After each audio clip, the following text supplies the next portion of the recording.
some uncomfortable truths about music. Are you buying too much junk? That's today's video. You ready for it? Let's go and do it right now.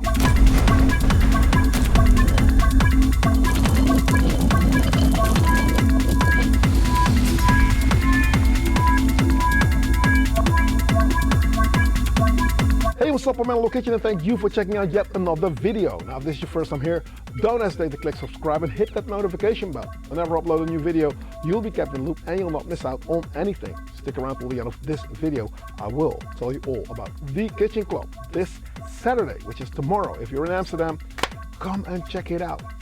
Still some tickets available, and I want to see you on the dance floor. Today you can join me as I take on the challenge of shrinking my entire setup again and see if I can still create bangers. That's way too much gear that I don't use, so I have to just tone it down. So you're probably wondering, why is this guy shrinking his setup once again? Well, you know that I love all this gear in front of me. But as a techno producer, I often get caught up in thinking that I need a massive studio to create professional sounding tracks and that more gear is better. What have I told you? I do know better, and it's not entirely true. One of the biggest misconceptions about music productions is that a large studio or setup is needed to create high quality tracks. But the truth is, some of the most iconic songs in history were created in tiny studios and with limited access to any gear. So what really matters is the quality of your equipment, your skills, and your creativity. But I'll be the first to admit, downsizing setups has proven to be rough and tough, at least for me. I have to be intentional about every single piece of gear that I have, and every inch of space counts. So when it comes to downsizing my musical setup, I had to reassign shirt numbers to get the band members to do multiple things. And another thing to address is the benefit of actually studying my gear thoroughly, as I needed to get more out of the boxes that I was using. So how did I tackle this challenge? Well, the first step was to select my equipment very carefully. I had to choose gear that was not only high quality, but also compact and versatile. So I opted to go for a hybrid setup that combines the best of both analog and digital worlds and get creative with organization. I used every available inch of space to get my case maximized, you know what I mean? So what is the final setup looking like? Well, I gotta say, I'm pretty proud of what I accomplished. My shrunken setup is functional, it's producing some really incredible tracks, and I got my hybrid setup and all the essential gear that I need to create bangers. It's not the biggest setup in the world, but it's perfect for me. I might even add the DFM in the future to get that techno thing going, but there I go again. I'll start with a jam, and it starts like this.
as you can see, a lot of stuff just went, and a lot of stuff I've just changed.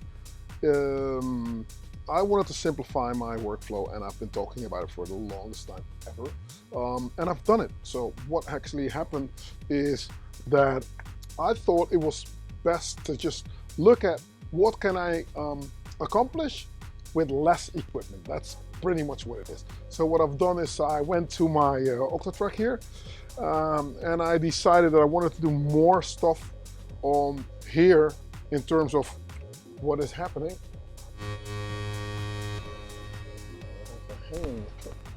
A hanging mini-guitar, which is what happens sometimes. So this Micro Freak, and listen, I'm only touching the surface with this machine. I literally just got it. This is just me trying to create a few things that are on the fly. So I think it's a versatile machine. Decked it out with the red knobs, obviously. It's a versatile machine where you get to play stuff live.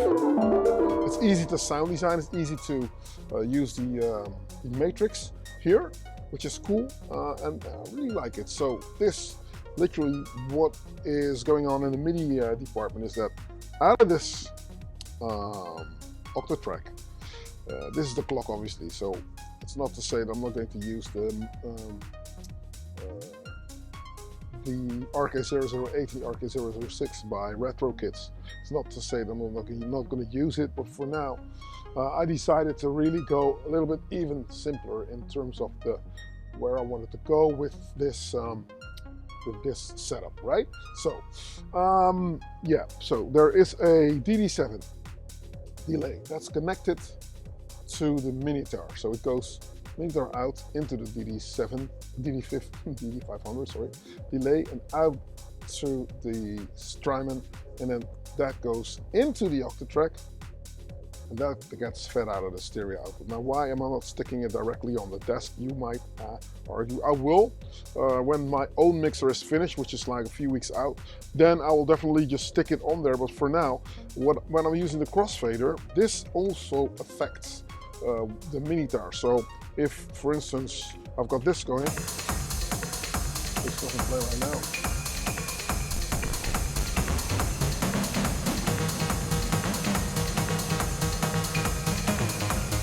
Say I've got this, right? You can hear that using the crossfader, the reverb that is on the master here in the Octatrack is also affecting this. The kick drum is coming out separately, so the only thing that happens is on the kick drum I'm using a cutoff. So going in, I go to this effect 1, which is a cutoff, is a filter, obviously. You can hear it. Filter. And the other way around, it takes out low end. And that's what I've done. So I've automated it to be on one of the scenes so that now you can hear it. If I was to, see, it's gone. That's how I use it. So kick. That's the only thing. And then on track 8, which is the master output, I'm using this in studio mode, so it's got two different, it divides the sounds over the two outputs, the main out and the Q out, and the kick is coming out of the Q out here. There's only one coming out because why would I want to have my kick stereo, right? that doesn't make any sense. So having said that, the stereo outputs of the Octatrack go to a separate channel, and then that's already 3 channels coming from here that I can manipulate. So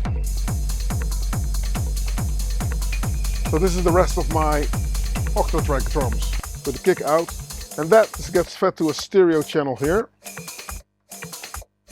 Now on my own mixer, the M1, the channels are like, it's easy, right? It's going to be on the channel. I'm going to put stereo channels in, but if I'm only using one, like it works here, then it will become mono. So now you can hear it's a mono channel, which is cool for mono synths, and adding the right channel will make it stereo. I hope you're not listening to this on your phone Otherwise, what I just said would not make any sense. But you get right with now. With the kick drum, that comes out of a different channel. And I've got different tracks in here. Focusing on the octa track, my track 7 is always going to be some sort of an atmospheric thing, I'd say. So this will change, as would my kick. So this kick is here on bank 7, going to bank 8. Have to wait for the turnaround. Different kicks, and now I've got a different track working. This, for me, is a bit blasphemous, as I'm always saying I'm sticking with one kick, which is what works. Having one kick throughout the rest of your tracks. For melodic techno, it works out. Why? Because people don't notice that the track changes. And if you got a good kick that works in a room, sometimes it's best to just stick with that. For this, it took me a long time to figure out which kicks do the same thing, because you don't want to switch track and then lose a lot of weight in the bottom end, right? So that's how I've sorted it out. So what else have we got on track 8 then? Every bank is a track on the octa track. On track 8 we have kick on 1, always there, also separate on the mixer. Next to it is the stereo output sitting there, so the rest of the drums come out of there. A nice counter rhythmical hi-hat loop or shaker that I have stuck through an EQ. So now you don't hear that, so I'm looking for a frequency that's exaggerated. Here. So it gives a little bit of high end. Next to it is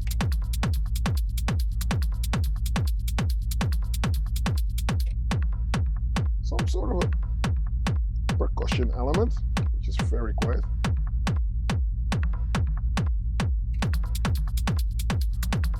So I'm trying to create some sort of a cadence here. And then obviously turning this one down, which is the second shaker. Now I got a hat here. And the trick is that tracks 2 and 4, they need to really work together. Ideally, they should sound like they're one and the same loop, but they're not, right? If you want to make sure that people notice that you've done all the work and you are creating different sounds, you can just pan them out. So here you can hear how the one goes to one side, and I can exaggerate my hat here to go to the other side, right? To give it a little bit more space. But then again, you know, in clubs, you don't want to widen it too much, because if they have got this whole sound system in mono, you essentially are tweaking the volume on your hat, so you need to make sure that the balance stays the same, so don't space it out too far. Rule of thumb, I will go 25% out of the middle, if that makes any sense. So cool. Track 5 usually is a right cymbal. Give that a little bit of a techno flow, right? And then track 6 and 7 can be odd-worldly things. What are those?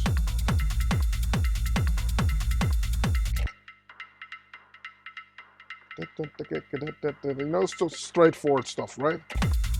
So this is nice, but you need something to hypnotize your dance floor, and this will do it.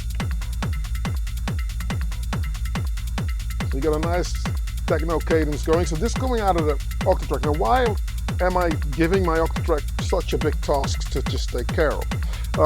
The last thing you would want is for the octa track to break down, and then, you know, or something else to break down, and you're left with nothing. I've had it happen to me before, where certain things would just, you know, not work out well. So safety here. And then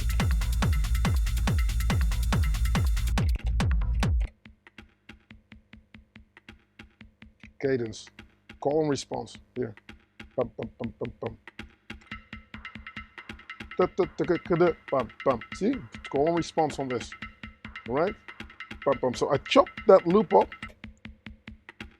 Here, this is sliced, the percussion loop. I have sliced it, and now the slices are playing different things.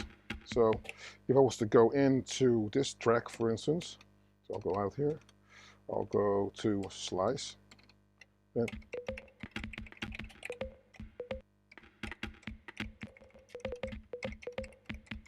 see, they're all different slices. I've got this loop chopped into 16 pieces in there now.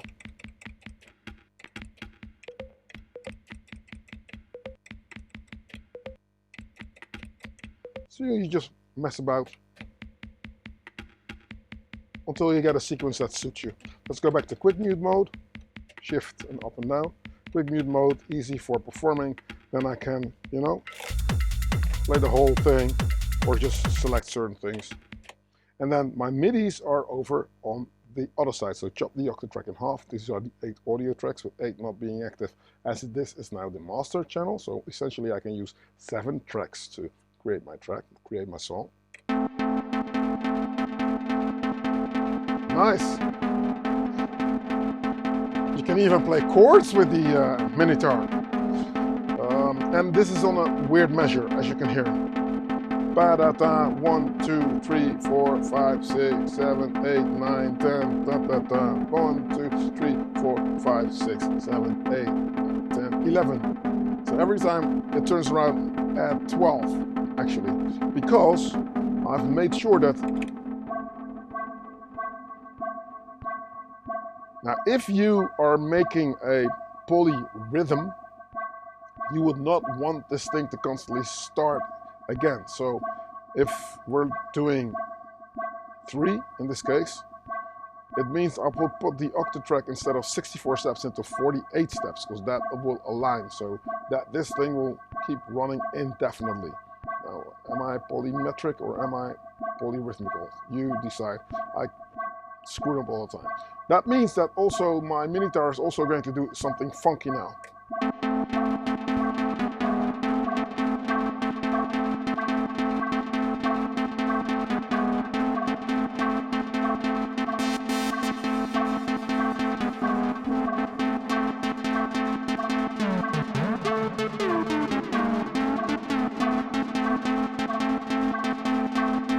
There you go.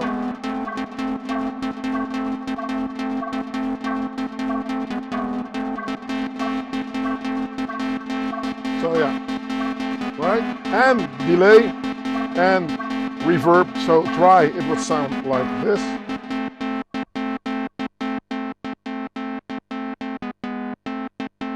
Nice. So, and I'll just connect the Minitar to my computer, and I will just go to the interface that comes with this synthesizer and really work out the different elements that I can work out that are not on the panel right here. For instance, the oscillator sync section is not something that you can do here, but you can do it there. There's a few other elements in terms of LFO that you can do there, and so you can make crazier sounds. I love it.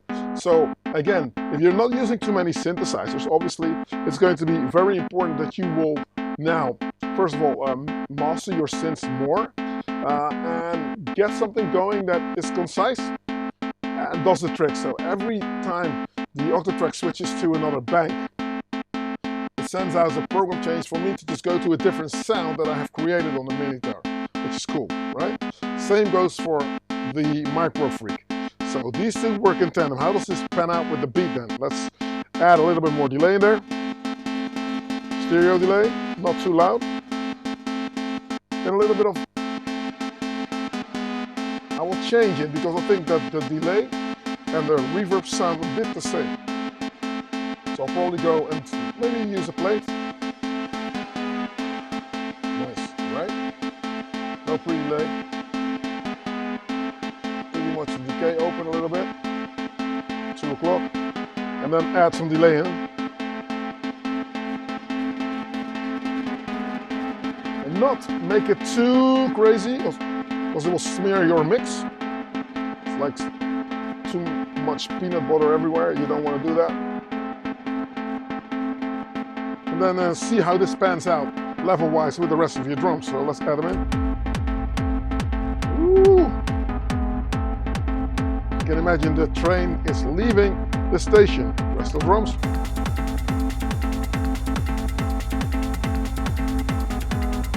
And then with the Micro Freak,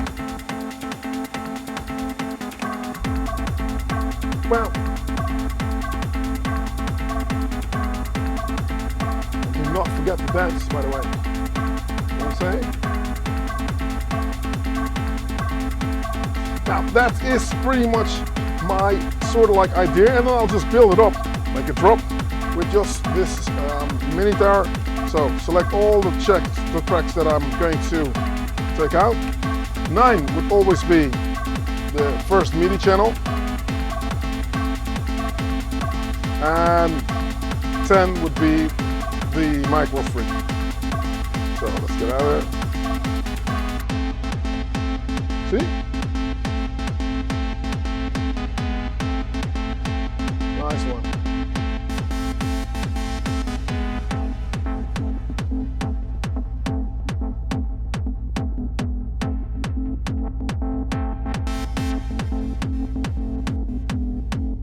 Just loving it. More hypnotism.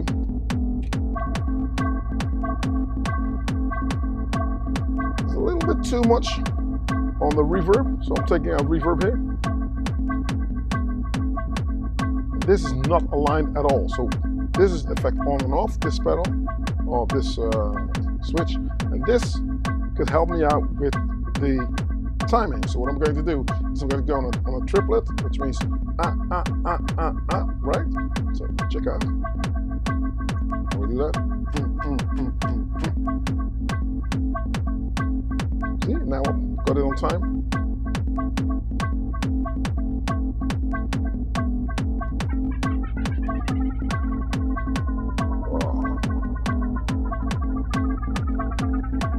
Some pretty stuff. Make this a little bit. How's this not fun, you know?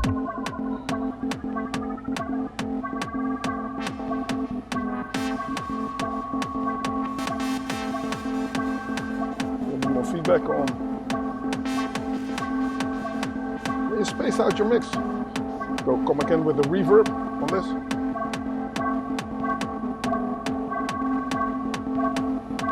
When I go back in, I'll take out most of that stuff so that I'm not swamping everything out, you know, too much mud everywhere. 1, 2, 1, 2, 3, and back in.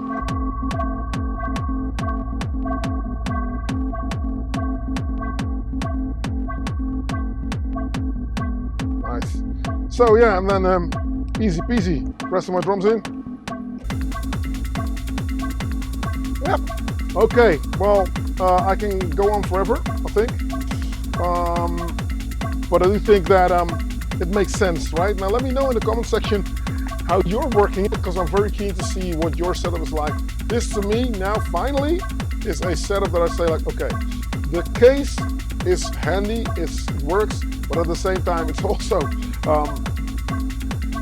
constricting me from getting too much stuff again. And I've got a lot of stuff. I can make 3 more setups if I would want to, but for what I want to do now, this Kitchen Club gig, which is actually tomorrow night in Amsterdam, this would be it. You know, this would be my techno approach. Let me know in the comment section whether you dug it, yes or no. Thank you for watching, and yeah, stay analog. So looking back on this journey, I've realized that shrinking the setup has been one of the best decisions I've ever made. It's forced me to just be more creative, more intentional, and more focused on what really matters, the techno sound that I'm looking for. But let me tell you, it's been a blast. So if you're ever thinking of changing or downsizing your setup or studio, I highly encourage you to take that leap. Share your own experiences with me in the comment section below, and don't forget to check out my next video on tips and tricks. I'm Analog Kitchen. If you made it this far into the video, you still remember an absolute superstar. Thank you for watching. Keep watching this space, and I'll catch you next week. You know where? On another video. I'm Analog Kitchen. Peace. And I'm out.